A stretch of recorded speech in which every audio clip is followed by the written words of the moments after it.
Hello friends, welcome to my channel Sahu science classes.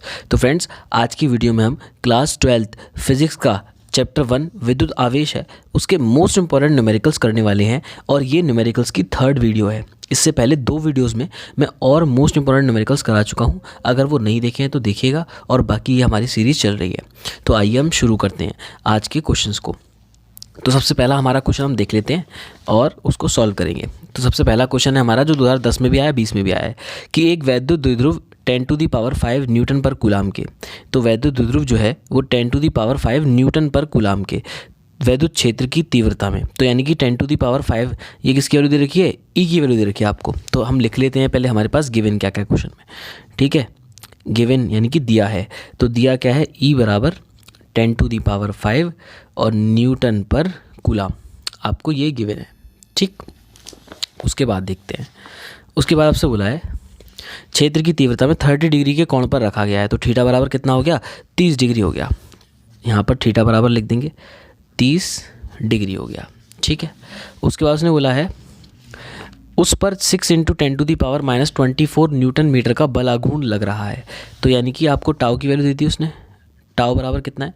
6 × 10⁻24 Newton into metre. और आपसे क्या पूछा है उसने? और आपसे बोला है तो वैद्युत द्विध्रुव के आघूर्ण की गणना कीजिए। तो वैद्युत द्विध्रुव के आघूर्ण की गणना करनी है, सिंपल, ये बहुत इजी हो जाएगा। यानी कि आपको पी निकालना है, वैद्युत द्विध्रुव का आघूर्ण। और पी और ये को इनके बीच में रिलेशन क्या होता है, अगर आपने पढ़ा है तो इसके बीच में रिलेशन होता है टाउ = PE sin थीटा। ठीक है, ये क्या होता है? टाउ = PE sin थीटा होता है। तो हमें क्या निकालना है? पी निकालना है। तो पहले पी को सेपरेट कर लो। तो पी = क्या हो जाएगा? देखो, पी के साथ ये मल्टीप्लाई में है ई sin थीटा, तो ये ई sin थीटा इधर कहाँ चला जाएगा? टाउ के डिवाइड में। तो ये हो जाएगा टाउ अपॉन में ई और sin थीटा। अब इसको हम सॉल्व कर देते हैं। सबसे पहले टाउ की वैल्यू रख देंगे, ये हो जाएगी 6 × 10⁻⁻24 अपॉन में ई की जगह पे क्या आ जाएगा? 10⁵ इंटू साइन थीटा की जगह पे तो देखो sin 30 आएगा। ठीक है, अब देखो ध्यान से, 6 × 10⁻⁻24, ये 10⁵ है, ऊपर जाएगी तो माइनस की हो जाएगी, तो माइनस का 5 लगा दिया। यहाँ पर sin 30 की वैल्यू रखेंगे तो 1/2 हो जाएगी, और ये 2 कहाँ चला जाएगा? ऊपर चला जाएगा। ठीक है, क्योंकि ये डिवाइड में है तो ये जो नीचे आएगा तो वो मल्टीप्लाई में चला जाएगा। तो ये हो जाएगा 6 दूनी 12, ये कितना हो गया? 12, और गुणा 10 की घात कितना हो गया? -29, और अपॉन में हम 1 का मतलब वही निकल के आएगा, है ना, किसी का 1 में डिवाइड दें तो ये हो गया 12 × 10⁻⁻29 और कूलाम इंटू मीटर। ये हो गया आपका फाइनल आंसर। ठीक है, तो आई होप आपको ये समझ में आया। आइए चलते हैं नेक्स्ट क्वेश्चन पे। तो नेक्स्ट क्वेश्चन क्या कह रहा है, तो देख लेते हैं। देखो, बहुत ज़्यादा इंपॉर्टेंट है और बहुत ज़्यादा ईजी भी है ना, तो इसको समझ लेते हैं। देखो, दो बिंदु आवेश +9e तथा +e एक दूसरे से 16 सेंटीमीटर की दूरी पर स्थित हैं। तो दो आवेश हैं, एक +9e है और एक +e है, एक दूसरे से 16 सेंटीमीटर की दूरी पर स्थित हैं। इनके बीच एक आवेश q को कहाँ रखा जाए कि वह संतुलन में हो? ठीक है, अब देखो नेक्स्ट क्वेश्चन जो अथवा में है ये भी यही है, बिल्कुल 9e + e, लेकिन 16 की जगह पर a है बस, है ना। तो हम 16 वाले को करेंगे जिससे आपको समझ में आ जाए इजली, और 16 की जगह आपको a कर देना है बस वहाँ पे, बाकी सब वही है। तो देखो क्वेश्चन को मैं समझाता हूँ, क्वेश्चन क्या कह रहा है, बाकी आप स्क्रीनशॉट ले लेना क्वेश्चन का और उसको लिख लेना अच्छे से।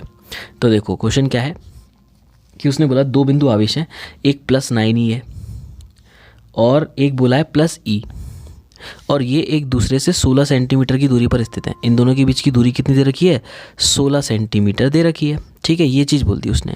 अब उसने बोला है कि इनके बीच में एक आवेश q को कहाँ रखा जाए, इनके मध्य में हमें एक q को रखना है।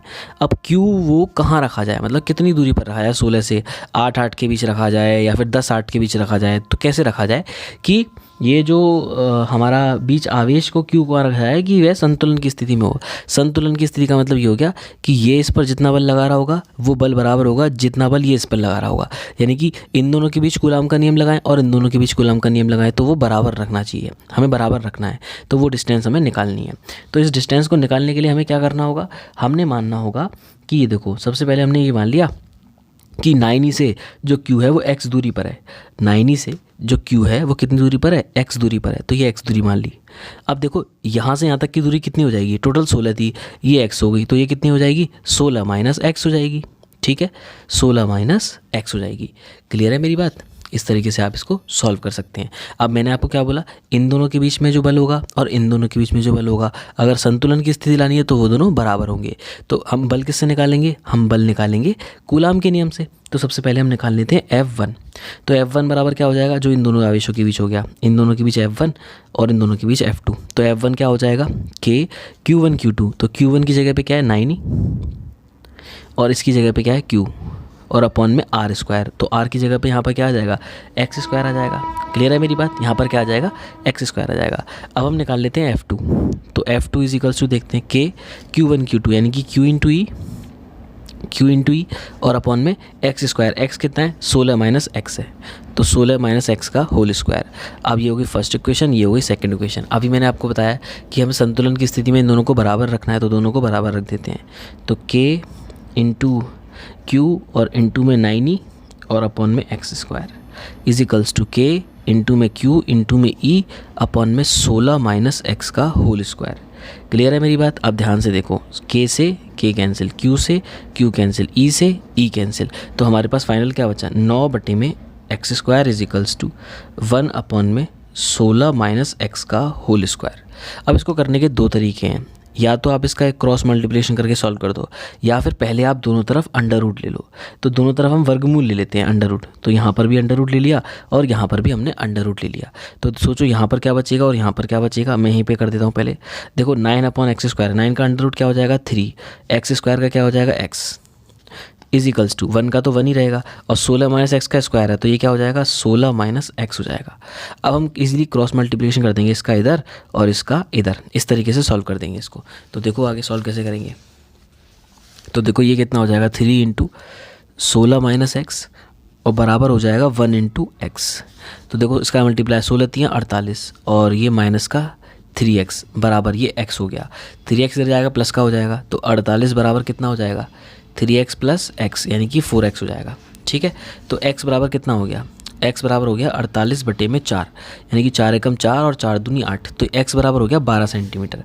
x बराबर कितना हो गया 12 सेंटीमीटर हो गया। यानी कि हम कह सकते हैं यहाँ पर कि अगर प्लस 9 ही आवेश से बोलें तो 12 सेंटीमीटर की दूरी पर होगा। ये जो Q है, ये Q जो है वो प्लस 9 ही से तो 12 सेंटीमीटर की दूरी पर होगा और यहाँ से कितनी दूरी पर होगा 16 में से 12 को घटा देंगे, कितना 4 सेंटीमीटर की दूरी पर होगा, तब वो बैलेंस कंडीशन संतुलन अवस्था में होगा। ठीक है, तो आई होप आपको ये न्यूमेरिकल समझ में आया और ये बहुत ज़्यादा ईजी था। ठीक है, और बहुत ज़्यादा इंपॉर्टेंट है, तो इसको आपको ज़रूर करना है। अब मैंने आपको बताया कि उसकी जगह बस यहाँ पर तुम्हारा Q है, वो डिस्टेंस उसने 16 दे रखी है, तो 16 की जगह आप A कर देंगे, स्मॉल a है ना, तो भी हो जाएगा ये। ठीक है, यहाँ पर x हो जाएगा, यहाँ a माइनस एक्स हो जाएगा, ऐसे करके सॉल्व करना है और कुछ भी नहीं है। ठीक है, आई होप आपको ये समझ में आया। आइए चलते हैं नेक्स्ट क्वेश्चन की तरफ। तो देखिए नेक्स्ट क्वेश्चन है जो कि मोस्ट इंपॉर्टेंट है, 2023 में आ चुका है। ठीक है, तो इसको ध्यान से समझिएगा एंड तक। अब देखो ये है, देखो ये तो स्टार्टिंग में वैद्युत द्विध्रुव तथा वैद्युत द्विध्रुव आघूर्ण को परिभाषित करो, ये तो क्वेश्चन में आ चुका है, ये तो आप थ्योरेटिकल पार्ट है, आप आराम से कर सकते हो। अब नेक्स्ट न्यूमेरिकल पे आते हैं। तो 2 × 10⁻⁻8 कूलाम मीटर द्विध्रुव आघूर्ण, यानी कि ये किसकी वैल्यू दे रखी है, पी की वैल्यू दे रखी है। आपको सबसे पहले किसकी वैल्यू दे रखी है, पी की। तो हम यहाँ पर साइड में लिखते चलते हैं। पी की वैल्यू कितनी दे रखी है 2 × 10⁻⁸ कूलाम इंटू मीटर। उसके बाद उसने बोला है द्विध्रुव आघूर्ण का एक वैद्युत द्विध्रुव 2 × 10⁵ वोल्ट प्रति मीटर के एक समान वैद्युत क्षेत्र से। तो यानी कि ये किसकी वैल्यू दे रखी है, वैद्युत क्षेत्र की। तो E बराबर हो गया 2 × 10⁵ वोल्ट प्रति मीटर। 30 डिग्री पर झुका हुआ है, तो कोण कितना हो गया, कोण हो गया आपका 30 डिग्री। तो थीटा बराबर लिख दिया हमने 30 डिग्री। उसके बाद उसने बोला है द्विध्रुव की स्थिति ऊर्जा एवं इस पर कार्यरत बल युग्म का आघूर्ण ज्ञात करो। तो हमें एक तो स्थिति ऊर्जा ज्ञात करनी है द्विध्रुव की, और एक हमें क्या ज्ञात करना है, एक हमें टाउ ज्ञात करना है, यानी कि बल आघूर्ण ज्ञात करना है। ये दो चीज़ें आपको ज्ञात करनी है और ये मोस्ट इंपॉर्टेंट क्वेश्चन हो जाएगा। ठीक है, तो आइए इसको सॉल्व करते हैं। तो देखिए सबसे पहले आपने देखना है कि द्विध्रुव की ऊर्जा के लिए फॉर्मूला क्या होता है। तो द्विध्रुव की ऊर्जा के लिए फॉर्मूला होता है U बराबर -PE और cos थीटा। ये होता है U बराबर -PE cos थीटा, ये होता है आपका फॉर्मूला। अब जब ये होता है तो इसको सॉल्व करने के लिए आप क्या करोगे, आपने देखा आपके पास P है, तो माइनस का P की जगह पे क्या आ जाएगा 2 × 10⁻⁻8 आ जाएगा, और इंटू E की जगह पर क्या आ जाएगा 2 × 10⁵ आ जाएगा, और इंटू में cos थीटा की जगह पे cos 30 आ जाएगा। क्लियर है मेरी बात। अब इसको सॉल्व कर लेते हैं। सबसे पहले 2 का 2 से करेंगे तो कितना हो जाएगा 4, माइनस चलता रहेगा। अब देखो into 10 to the power minus का 8 और ये प्लस का 5 है। इंटू कॉस 30 की वैल्यू कितनी होती है √3/2। ठीक है, ये कितना हो गया देखो, इसको ध्यान से देखो। अब देखो ये 2 है, ये सब मल्टीप्लाई में, तो 2 से ये कितनी बार कट जाएगा 2 बार, तो ये हो गया माइनस का 2 और √3 को पहले लिख दो √3 और ये इंटू में क्या हो जाएगा 10 टू दी पावर माइनस का 3। ठीक है, तो देखो आपका आंसर हो गया -2√3 into 10 to the power minus का 3 और उसका मात्रक होता है जूल। ये हो गया यू। क्लियर है मेरी बात। अब देखिए नेक्स्ट हमें टाउ निकालना है। क्या निकालना है, टाउ और निकालना है। तो टाउ को भी निकाल लेते हैं। तो टाउ बराबर क्या होता है PE और साइन थीटा होता है टाउ बराबर, तो ये तो बहुत ईजी हो जाएगा। तो इसको सॉल्व कर लेते हैं। तो देखो टाउ बराबर हो जाएगा PE साइन थीटा से। तो देखो टाउ बराबर P की जगह पर क्या है, P की जगह वैल्यू दे रखी है 2 into 10 to the power minus का 8, E की वैल्यू दे रखी है 2 इंटू 10 टू दी पावर 5 और साइन थीटा की यानी कि साइन 30 की वैल्यू लगा देंगे यहाँ पे हम साइन 30। तो देखो ध्यान से, ये देखो 2, अभी इसको ऐसे लिख दो, खाली पावर्स को देख लो। तो 10 टू दी पावर -8 प्लस का 5 और इंटू में 2 लिख दिया। क्यों करा, क्योंकि साइन 30 की वैल्यू कितनी होती है 1/2। तो 2 से ये 2 कैंसिल हो गया, तो आंसर कितना आ गया 2 into 10 to the power minus का 3 न्यूटन इंटू मीटर। ये हो गया टाउ का आंसर। ठीक है, आई होप आपको ये क्वेश्चन समझ में आया। अगर क्वेश्चन समझ में आया तो वीडियो को लाइक कीजिएगा और फ्रेंड्स के साथ शेयर कीजिएगा। वीडियो लाइक करोगे तो मोटिवेशन आता है कि हाँ बच्चों को अच्छा लग रहा है, समझ में आ रहा है। और फ्रेंड्स के साथ शेयर करिएगा। बोर्ड के बहुत अच्छे अच्छे न्यूमेरिकल्स करा रहा हूँ, उनको जरूर करिएगा। और मिलते हैं बहुत जल्द नेक्स्ट वीडियो में। मैथ्स के लिए मैथ्स की प्लेलिस्ट पड़ी है, उसको भी देख लीजिएगा। Good bye guys.